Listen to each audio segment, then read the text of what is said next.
What's going on, everybody? Welcome back to the channel. Today we're gonna be talking about one of my favorite cameras ever made, without a doubt. Top 3 cameras I own, the Contax G2. What a beautiful engineered camera.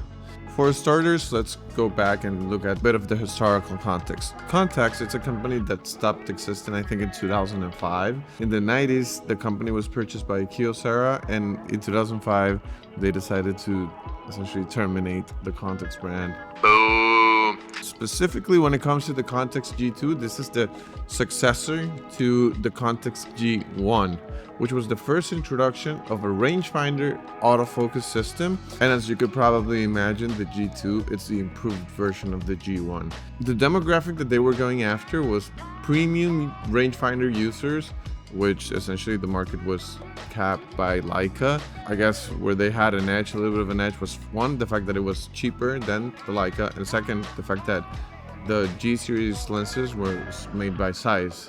So, you know, direct competitor to Leica, and yeah, at a fraction of the price.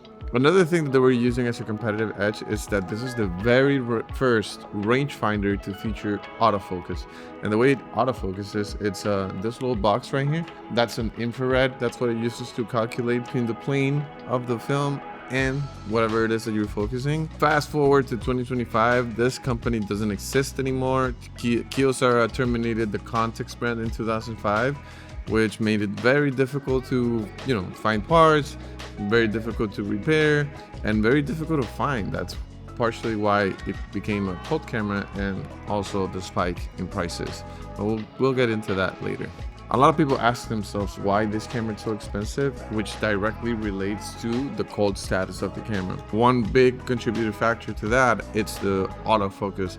That was very revolutionary for the time, and it still holds up. It does have a big learning curve, which I'll break down later in this video, but it's pretty incredible, specifically for the time where it came out. It's what they call a unicorn of a camera. Another reason why this camera is so special, it's the build. It's absolutely freaking incredible. This is made out of titanium, which makes it feel super premium. And mine, I don't know if you could see it there, mine's a little scuffed up, but even then, it looks so nice. Another reason why this camera is so special, it's the specs. It has crazy specs. Like, for example, like this is the 45 planner, and then it's an f2. As far as the actual camera goes, the shutter speeds go from 4 seconds all the way to 4,000. If you were making a tier list of rangefinders, it would definitely make it all the way there to the top. One more thing worth mentioning as far as why the camera is so special, it's the lenses. Honestly, I think it's some of the best lenses that I've ever used. For me in particular, their transitions are just incredibly smooth, and that's why I always try to go Zeiss whenever I'm shooting anything. In fact, this thing that I'm recording right now, it's being filmed with a Zeiss lens. Yeah, it's absolutely incredible. Even though this camera does have some flaws, a lot of people compromise those flaws just to be able to use these lenses, because the lenses you can only use with this camera. These lenses also featured like super low distortion, and they were incredibly sharp. That, on top of the added scarcity and the fact that the camera doesn't exist anymore, attributed to them being so praised over the years. And if you've seen anything about this camera online, you know that there's a lot of people that love it, and there's a lot of people that hate it. And yes, this camera, it's not for everyone, and I'm gonna point out a few things that I love, a few things that I think are not great, and, you know, cool takeaways. Why do I love this camera? I think honestly, this camera, it's incredible because it allows you to focus on some things that you wouldn't otherwise. It's also built for a fast environment, and the autofocus, once you get around it, it's incredibly sharp. Amongst the things that people hate, it's specifically that, the unreliability of the camera. But I must say, while some of that might be true, once you learn how to use the camera, trust me, you'll get around it. And I can make a specific video about this. Comment on this video if you want me to do a full breakdown of how I learned to use this camera so I don't miss focus. But it does take a while, but once you get it, like, you don't miss any shots. Like, I'm barely missing shots nowadays, because the thing is that we're so used to autofocus with digital cameras that we think it's just literally, you know, push a button, click, that's it. It's faster than manual focusing on film, but it's not as fast as digital autofocus. Specifically when it comes to the 90 millimeters, it does hunt a little bit, but once you learn how to operate it, you won't have an issue with the camera, you won't have an issue with focus, and you won't have an issue with the lenses. One thing that I must say that I do not like about this camera, it's the manual focusing portion. Let's be honest, it doesn't really have a manual focus. It pretty much doesn't. If you see it right here on the camera, this little wheel right here, this is the manual focus. So essentially the way it works, it's like you look through the viewfinder and you'll see that you have like a little dial. When you move it, it displays a number. And that number, it's the distance between the focusing film plane right here and the subject or whatever it is that's in focus. Like, listen, bro, like if you're using this camera, you don't have time to measure like if you're close or not. The beauty of it is that when you're using autofocus, it still displays that number. So for example, like if you're trying to focus on something that's super close and it says that it's 5 feet away, it's obviously out of focus. So that's one of the things that I use to make sure that I'm focusing on the right thing. But when it comes to manual focus, there's no instant feedback. Like you don't have like the little ghosting overlapping thing that you might have on a Leica. But again, if you are using this camera, you're not using it to manually focus. But the autofocus systems, it's the base of why this camera exists and why it's praised. When I first got this camera, I burned through a lot of film. I think I got mine in 2017 or 2018. This is actually my second body. I had one before, but something tragic happened and I had to get a new one. But I burned through a lot of film. It's just that I didn't really understand how the camera worked. This camera has a lot of little details, a lot of quirks, a lot of little things here and there that you need to master if you want to make this your main camera, like I did. One of the things that I can mention as far as the autofocus, I already mentioned, it's like if you're autofocusing and you're seeing through the screen, you'll see that little number right there. The little arrow also helps you when it comes to the exposure. If it's down, it's underexposed. If it's up, it's overexposed. Try to get it somewhat as close as possible. Same with the little distance number that you have at the bottom. That little number, it's gonna help you figure out if you're focusing on the right thing.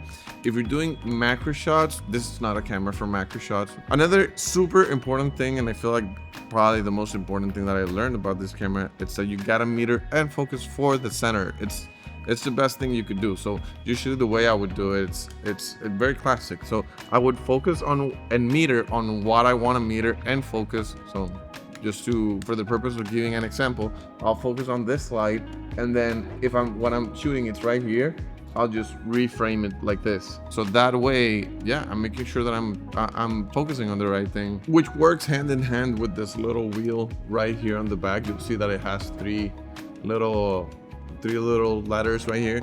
Then you have CAF, which is continuous autofocus, and you have SAF, single autofocus, and then you have MF, which is manual focus, essentially useless. Always have it on single autofocus, because if you have it in continuous, if you do the technique that I just explained, where you focus and meter for the center and then reframe, you're probably gonna miss the photo. And then you have a button, always focus on the back. I've noticed that when half pressing in the front in both of my bodies, it doesn't really work. It tends to ghost a little bit. It focuses better when with the button on the back. As far as the loading goes, it's very straightforward. You have a little latch right here on the side. You open it up, pops open, insert the film, it automatically winds. You hear this little beautiful noise.